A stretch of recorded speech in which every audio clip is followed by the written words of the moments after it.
Union Station is the latest trouble spot around Denver to make headlines. We look at what can be learned from some of the city's former high crime areas. There are some schools that haven't had math teachers for 5 years. We keep hearing how rural schools are struggling to find teachers. So what's actually being done to fix that issue? Denver voters saved Park Hill Golf Course from development. Now they've got a laundry list of things they'd like to see done to that land. And go ahead, follow that arrow. See what happens next. I'm Steve Steger, in for Kyle Clark. This is Next. Union Station is the latest public space in Denver to come into the city's crosshairs after complaints about a rise in crime prompted RTD to shut down bathrooms and the police department to promise more patrols there. It's certainly not the only place to get the city's attention over the last few years. And when these places make headlines, those headlines often focus on the problem rather than the solutions. So we checked in with a few of Denver's trouble spots from years past to see how they're fixing things. Happy holidays. Hi. Parks are for people. Glad you guys are in the park. And it's pretty easy to tell Scott Gilmore is a people person. It's exciting for me. This is what my job is about.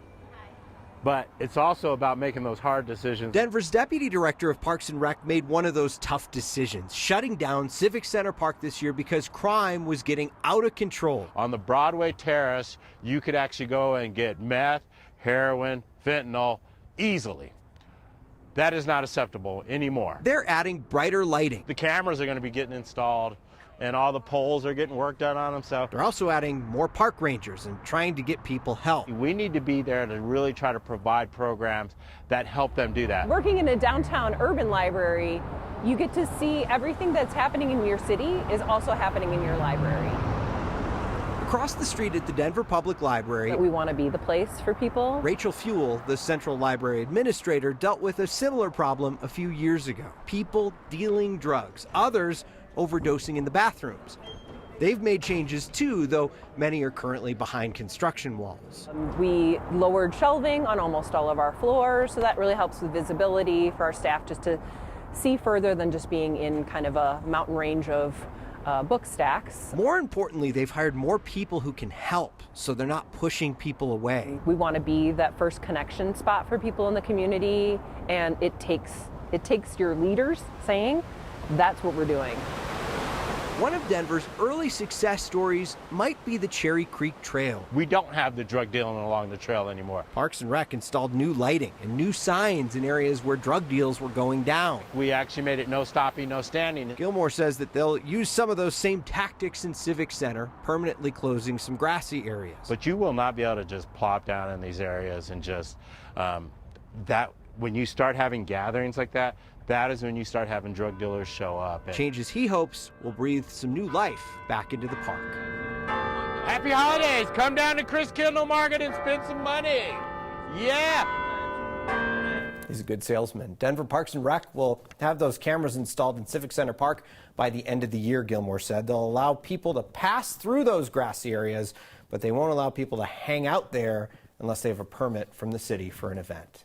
This is where I'll offer you a recommendation to read something that isn't ours but is worth your time. Denverites Kevin Beatty and Kyle Harris spent 18 hours at Union Station exploring the issues there with more depth than most of the coverage we've seen on that issue so far. They actually talked to people there who are in crisis and others who use Union Station every day. It's really thorough reporting, absolutely worth your time if you're trying to go beyond the flashy sound bites and actually understand what's going on at Union Station. We'll add a link to their article on the next Facebook page. Denver City Council does not have the votes to override Mayor Michael Hancock, who vetoed a resolution banning certain flavored tobacco products last week. City Council voted minutes ago that they actually needed 9 votes to override his veto. They only had 8.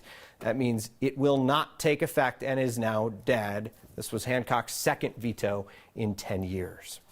Taking a look at the COVID numbers in our state, it seems the downward trend in hospitalizations is sustaining. 1,294 patients are currently being treated for COVID-19 in Colorado. That's down 18 from the day before, down 85 from this time last week. Our positivity rate is now below 7 for the first time since mid-October. Our 7-day average is 6.85%. We've seen a sustained drop in that metric since the beginning of December.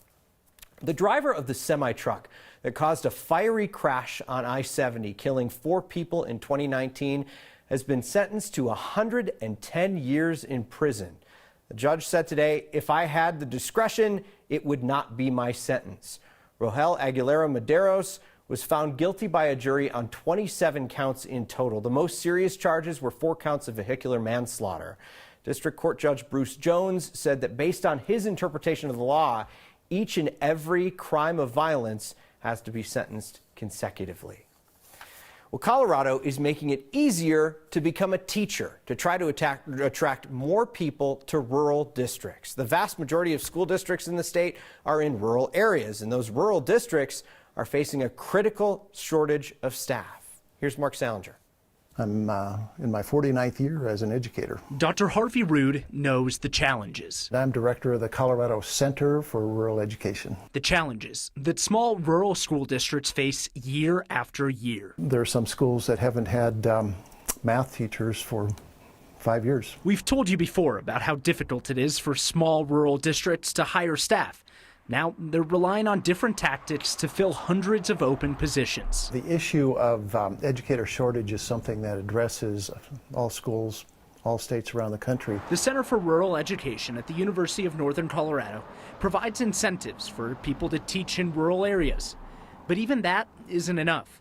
Some districts now hire community members with bachelor's degrees to teach classes while they also train them to be teachers. This has been a lifesaver for so many of our rural communities. Others are leaning more heavily on remote learning. If a district doesn't have a math teacher, for example, they're working to put students in a virtual classroom, regardless of where in the state the teacher leading the class actually works. And you may be in a class with students from other districts at the same time. The state also passed a bill this year aimed at increasing recruitment and retention of teachers. Solutions that hope to solve a challenge that's gone on for years. Education is the profession that supports every other profession. More than 80% of the state's 178 school districts are in rural areas. A lot of times we think of those being in small towns where the cost of living might be cheaper. An additional challenge that rural districts in Colorado ski towns face is that it's really expensive to live there. Steve, that makes it even more challenging to be a teacher there, especially starting off. So you've got the issues like cost of living. Already they aren't paid very well. You've got a lack of education funding. All of those were already there. Then you throw a pandemic on top of it. Yeah, this year hasn't exactly been easy. Think of all the things that teachers are now dealing with: masks, remote learning, all of those things, sick days, everything combining.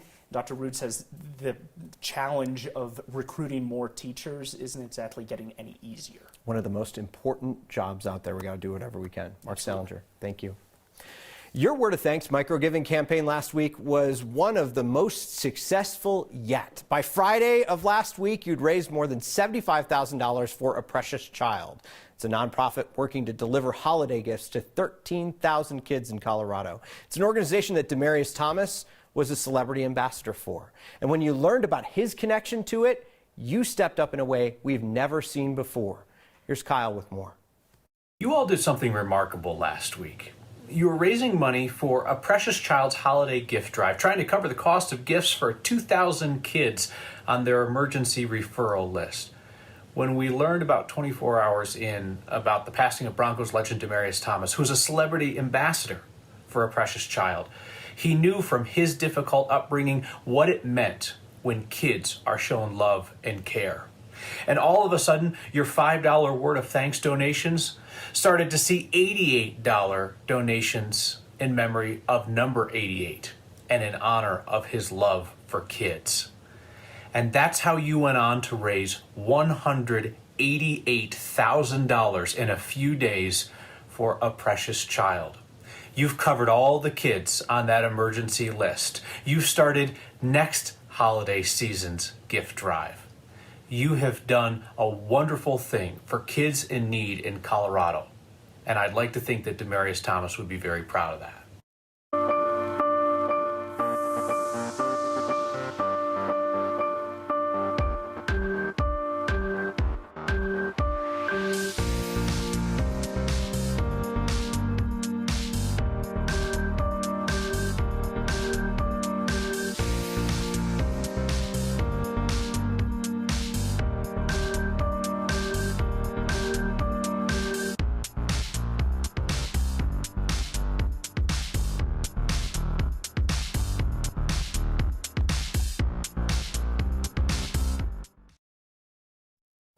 Now that Denver voters have protected the Park Hill Golf Course from development at the ballot box, they are letting the city know what they'd actually like to see done with the 155 acres of land there. The city of Denver today released what it's called the Park Hill Golf Course Prevailing Vision. It's the result of months of public meetings, feedback from the community steering committee, and a survey of about 1,300 people, according to the city.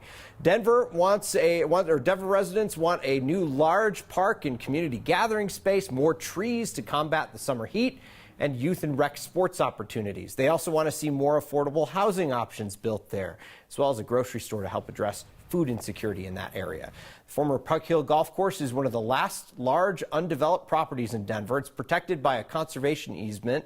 And this past November, voters approved an ordinance that requires a citywide vote on any development on that land, unless it's for the purpose of creating a park or cultural facility. So the next steps for city planners is to work with Denver residents on a plan for the park. Then city council would have to vote on that plan, as well as vote on any of the updates to the conservation easement and zoning requirements.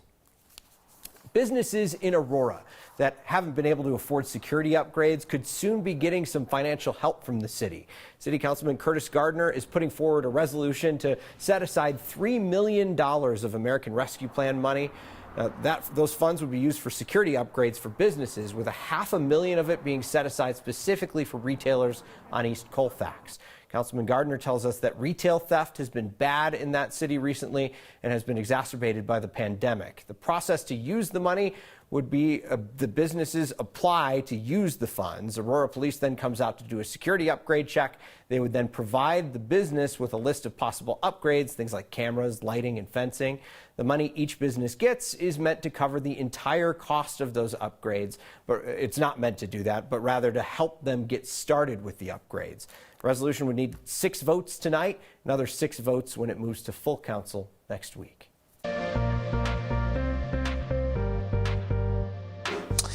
Temperatures for your day today. How about this? Upper 50s for us in Denver. Our average high for today, 44 mountains, 30s and 40s. Tonight, we'll drop back into the low 30s. Our average high this time of year, upper teens, so not bad at all. Tomorrow, mid 60s, so even warmer than what we saw today. Winds pick up as we head through the day, and those forecast highs we get into your day tomorrow. Mid 60s throughout the metro area, not bad at all, as I mentioned, for this time of year. But the story will be as we get into your Wednesday, some really strong winds. Could see some gusts in excess of 75 miles an hour. High wind watch throughout the eastern half of the state. And those winds I mentioned, they are going to be absolutely whipping as we get into your Wednesday. Some gusts perhaps on up into the 70 to 80 mile an hour range, especially in the foothills and southeastern Colorado. Could be accompanied by some snow as well.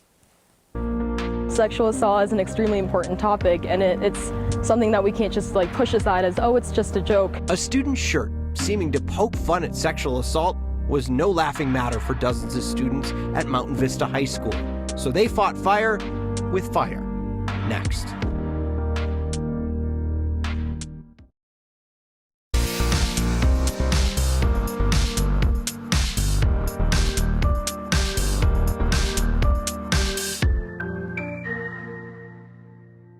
Students at Mountain Vista High School protested today after a fellow student wore a shirt last week that many students found offensive. Students protested by wearing shirts of their own. Now, we want to warn you that this story contains language referring to sexual assault, and the students' movement brought out opinions on both sides of this argument that they shared with us. A student at Mountain Vista High School wore a shirt that said "No means yes," and then on the back, "Just kidding. I'm Katura Woodhelm. I go to Mountain Vista High School and I'm in 11th grade." It was only handled as a dress code violation. I just feel like that's not something you should joke about. I'm Cameron Robertson and I'm a junior at Mountain Vista. I made shirts and we distributed them to 26 people, and then we also had our whole front group do it, and I know there were 2 other groups making shirts. At least 100 of us girls are wearing these shirts today. But I'm not going to yell. And I'm not going to have my words misconstrued. Nobody's here to tell the other side of the story. Sheila Hertz. I am a mom of 4 students here in Douglas County, 2 at the high school, 2 over at Heritage Elementary. I know this child and their family really, really well. He is aware he made a stupid mistake. I do not promote sexual assault. I do not think it's okay. And it's important that we're out here today. My name is Monsi Gauda, and I am a founder and the president of the club at Mountain Vista called the Women's Empowerment Club and Equality. It's not something that we can just like throw around as something just like, funny to wear on a t-shirt. It's something that's serious, and it's something that's going to be affecting people's lives. I'm worried about his mental health. I'm worried about his physical health. I'm worried about his safety. And I'm glad that the student that was, caught with the t-shirt did get some punishment for what he had worn. If you guys want to talk about dress code, we need to go all the way. I didn't want it to turn into what it turned into, which is if you have an opinion, you're automatically lumped in one category. And this is just something that shouldn't be normalized in schools, and women should be able to come to school feeling safe. Handling it as a dress code violation was completely irresponsible and not relevant at all. Over the weekend, Mountain Vista High School principal Michael Weaver sent an email message to parents that said, on Friday, MVHS administration was made aware of a student who was wearing a t-shirt containing a concerning message. The student's behavior and choice was handled as a dress code violation. The t-shirt was offensive, inappropriate, disruptive, and unacceptable for school. It's a sign that following an arrow may not be the most sound advice in the world, and the end of the road, plus your feedback, next. Richard says you can tell that the moose scared the elk because look at the hairs on their rear ends. That's how you can tell. Those rumps, those elk rumps. 5 years of the program. Never had an appropriate time to say rump on TV before, so what a wonderful time to be alive.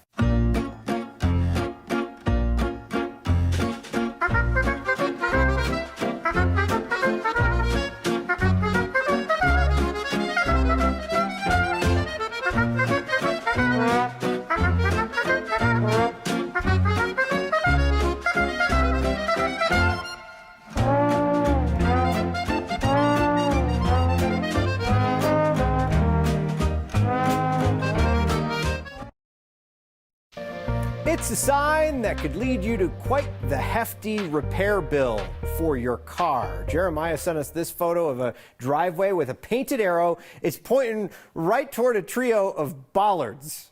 Those are cement. That's not going to be fun. You definitely don't want to exit there. We asked the city about it. They say this is the exit of a parking lot on Main Street. It's for city employees. It was blocked off because Main Street was shut down to traffic over the spring and summer. This was the way to help some of the businesses there expand their outdoor dining. These bollards were removed at the end of October. The street has been since opened back up to traffic, but you love to see a bollard every now and then. If you see something, a sign that catches your eye, whether literal or metaphorical, send it our way. Email pictures to next@9news.com or use the hashtag HeyNext on Twitter. Finish with your feedback now. Deborah writes in. She's a retired school speech and language specialist, writing to thank us for our story on teachers. Said, I hope your team will continue to cover this. When companies can't find engineers, they up their pay. No one does that to math teachers in rural areas. It's an important issue. Teachers are so important. We'll continue to cover it. We'll see you next time.